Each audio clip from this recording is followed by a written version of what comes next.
Hello my dear lovely students, welcome to my YouTube channel. ನಾನು ನಿಮ್ಮ ಲಕ್ಷ್ಮಿ ಎಚ್.ಎಸ್.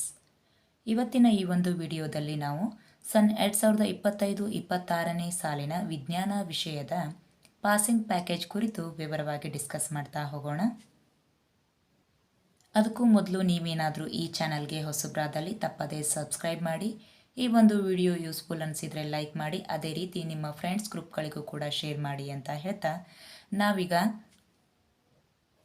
40 ಅಂಕದ passing package ಯಾವ ರೀತಿ ಇದೆ, ಯಾವ ಕ್ವಶನ್ಸ್ಗಳನ್ನೆಲ್ಲ ಕಲಿಬಹುದು, ಇವು ಎಕ್ಸಾಮಿಗೆ ಬರ್ತಾವ ಇಲ್ಲ ಅನ್ನೋದ್ರ ಕುರಿತು ನೋಡ್ತಾ ಹೋಗೋಣ. ಈಗ ನಾನೇನು ಹೇಳ್ತಾ ಇದ್ದೀನಲ್ವಾ, ಇದಿಷ್ಟು ಕ್ವಶನ್ಸ್ಗಳು ಈಗ ನಾವು ಡಿಸ್ಕಸ್ ಮಾಡುವಂಥವು ನಿಮ್ಮ ವಾರ್ಷಿಕ ಪರೀಕ್ಷೆಗೆ ಬರುವಂತಹ ಕ್ವಶನ್ಸ್ಗಳಾಗಿರ್ತವೆ. ಅಂದರೆ ಫಿಕ್ಸ್ಡ್, ಇವು ಇಲಾಖೆಯಿಂದ ಕೊಟ್ಟಿರುವಂಥದ್ದಾಗಿದೆ. ಮತ್ತು ಈ ವರ್ಷ ವಿಶೇಷ ಏನಪ್ಪ ಅಂತ ಅಂದರೆ ಇಲ್ಲಿ ನಮೂದಿಸಿದರಲ್ವ, ಈ ಪ್ರಶ್ನೆಗಳು ಕಂಪಲ್ಸರಿ ನಿಮ್ಮ ವಾರ್ಷಿಕ ಪರೀಕ್ಷೆಗೆ ಕಡ್ಡಾಯವಾಗಿ ಬಂದೇ ಬರ್ತವೆ. ಹಾಗಾಗಿ ಯಾರೆಲ್ಲ ಪಾಸಿಂಗಲ್ಲಿದ್ದೀರಲ್ವ ಅವ್ರಿಗೆಲ್ಲರಿಗೂ ಕೂಡ ಇದಿಷ್ಟನ್ನು ಪ್ರಾಕ್ಟೀಸ್ ಮಾಡಿದರೆ ಸಾಕು, ನೀವು ಡೆಫಿನೆಟ್ ಆಗಿ 40 ಅಂಕಗಳನ್ನು ಸುಲಭವಾಗಿ ಪಡ್ಕೋಬಹುದು. ವಿಜ್ಞಾನ ವಿಷಯದ ಪಾಸಿಂಗ್ ಪ್ಯಾಕೇಜ್ ಅಂದ ತಕ್ಷಣ ನಮಗೆ ಮೊದಲೇದಾಗಿ ನೆನಪಾಗೋದು ಯಾವುದು ಅಂದರೆ, ನಾವು ಚಿತ್ರಗಳಿಗೆ ಅಗ್ರಸ್ಥಾನವನ್ನು ಕೊಡ್ತೀವಿ. ಹೌದಾ? ಆ ಚಿತ್ರಗಳನ್ನು ಪರ್ಫೆಕ್ಟಾಗಿ ಕಲಿತ್ರೆ ಅದರಲ್ಲಿ ನಿಮಗೆ 11ರಿಂದ 12 ಅಂಕಗಳು ಈಸಿಯಾಗಿ ಪಡ್ಕೊಳ್ಳುವಂಥದ್ದು. ಹಾಗಾದರೆ ಆ ಚಿತ್ರಗಳು ಯಾವೆಲ್ಲ ಇದ್ದಾವೆ ನೋಡಿ. ಮೊದಲೇದಾಗಿ ಮಾನವನ ಮಿದುಳು, ಹೃದಯ, ಪತ್ರರಂಧ್ರ ಅಂತ ಇದೆ.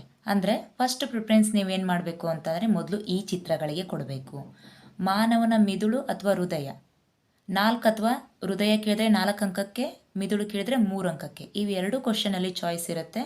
ಎರಡರಲ್ಲಿ ಯಾವುದಾದ್ರೂ ಒಂದು ಡೆಫಿನೆಟ್ ಆಗಿ ಜೀವ ವಿಜ್ಞಾನ ವಿಭಾಗದಲ್ಲಿ ಬಂದೇ ಬರುತ್ತೆ. ಇನ್ನು ಅದೇ ರೀತಿ ಪತ್ರರಂಧ್ರ, ಚಿತ್ರ ಕೇಳ್ತಾರೆ, ಚಿತ್ರ ಕೇಳದೇ ಇದ್ರೂ ಕೂಡ ಅದರ ಕಾರ್ಯ ಕೇಳ್ತಾರೆ, ಹೀಗೆ ಅದರ ಮೇಲೆ ಏನಾದ್ರು ಒಂದು ಕ್ವಶನ್ನು ಇರುತ್ತೆ.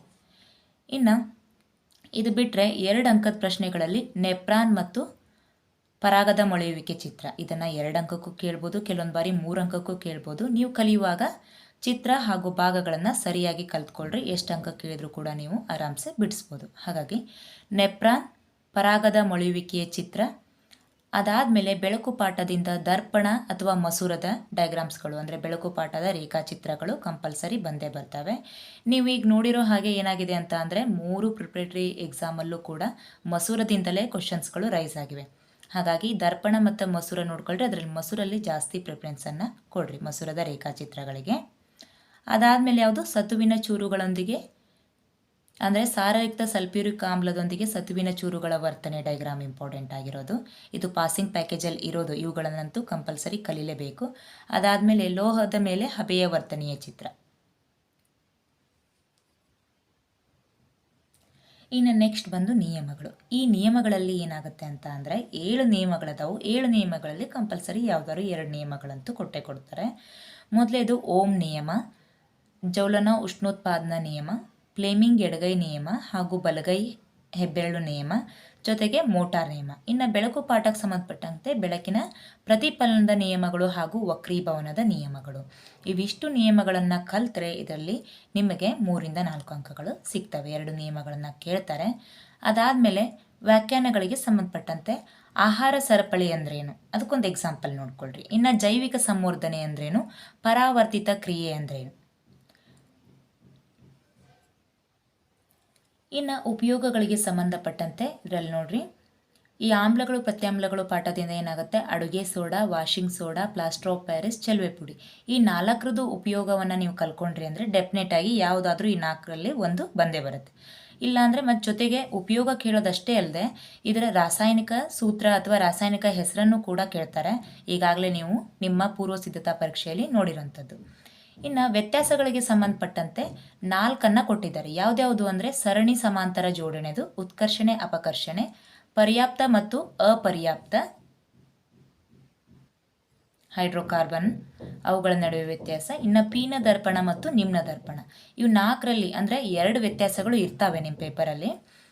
ಹಾಗಾಗಿ ಇದರಲ್ಲಿ ಈ 4ರಲ್ಲಿ ಯಾವುದಾದ್ರು ಒಂದು ವ್ಯತ್ಯಾಸ ಅಂತೂ ಫಿಕ್ಸ್ ಆಗಿ ಬರುವಂಥದ್ದು ನಿಮ್ಮ ವಾರ್ಷಿಕ ಪರೀಕ್ಷೆಗೆ.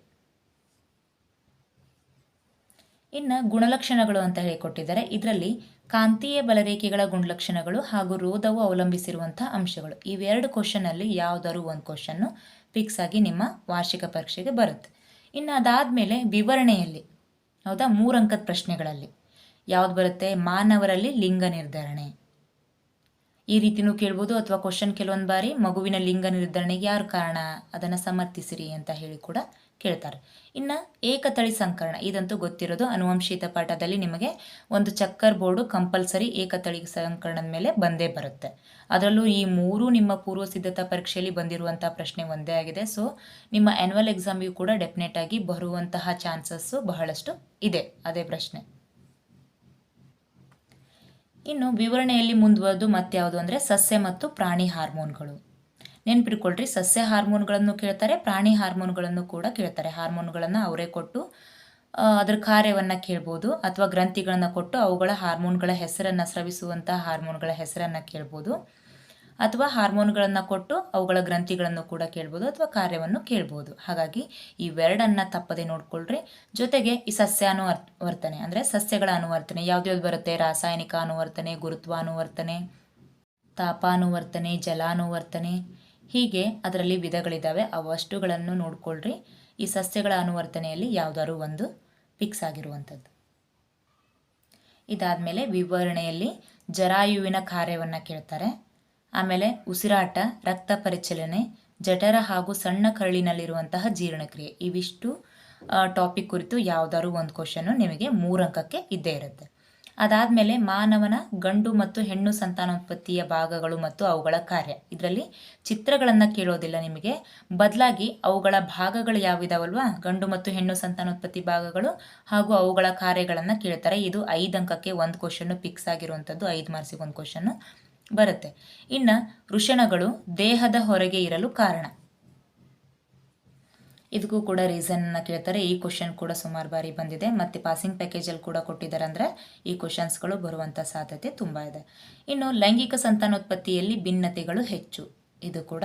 ಅದಾದಮೇಲೆ ಕೊನೆಯದಾಗಿ ಏನಿದೆ ಅಂದರೆ ಚುಕ್ಕಿ ಚಿತ್ರಗಳು ಇದ್ದಾವೆ. ಅದರಲ್ಲಿ ಎಲೆಕ್ಟ್ರಾನ್ನ ಚುಕ್ಕಿ ರಚನೆ ಯಾವ್ದ್ಯಾವ್ದು ಕೊಡ್ಬೋದು, ಮೀಥೇನ್, ಈಥೇನ್, ಆಕ್ಸಿಜನ್.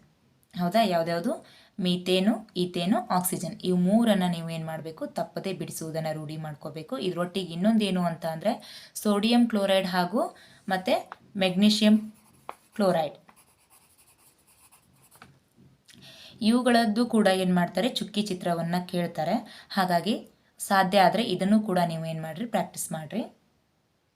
ಅಂದರೆ ಸೋಡಿಯಂ ಕ್ಲೋರೈಡ್ ಉಂಟಾಗುವಿಕೆ, ಮೆಗ್ನೀಷಿಯಂ ಕ್ಲೋರೈಡ್ ಉಂಟಾಗುವಿಕೆಯನ್ನು ವಿವರಿಸಿರಿ ಅಂತ ಹೇಳಿ 3 ಅಂಕಕ್ಕೆ ಕೇಳ್ತಾರೆ.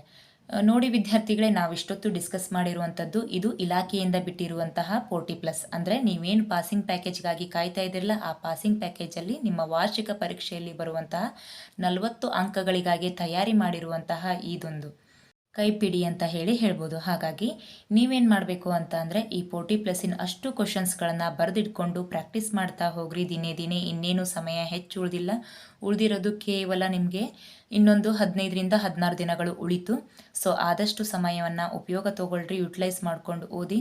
ಈ ಒಂದು ಪ್ರಶ್ನೆಗಳಿಗೆ ಕೀ ಆನ್ಸರ್ಗಳನ್ನು ನಾವು ಮುಂದಿನ ವಿಡಿಯೋದಲ್ಲಿ ಮಾಡಿ ಹಾಕ್ತೀನಿ. ಹಾಗಾಗಿ ಅಲ್ಲಿ ತನಕ ವೇಟ್ ಮಾಡಿ, ಆದಷ್ಟು ಈ ಎಲ್ಲ ವಿಡಿಯೋಗಳನ್ನು ನೋಡಿಕೊಂಡು ಯೂಸ್ ಮಾಡ್ಕೊಳ್ರಿ ಅಂತ ಹೇಳ್ತಾ, ಇದರ ಕೀ ಆನ್ಸರ್ಗಳನ್ನು ಮತ್ತೊಂದು ವಿಡಿಯೋದಲ್ಲಿ ನಾನು ರೆಡಿ ಮಾಡಿ ಕಳಿಸಿರ್ತೀನಿ ಅಂತ ಹೇಳಿ ಇಷ್ಟೊತ್ತು ವಾಚ್ ಮಾಡಿದ್ದಕ್ಕಾಗಿ ಥ್ಯಾಂಕ್ ಯು.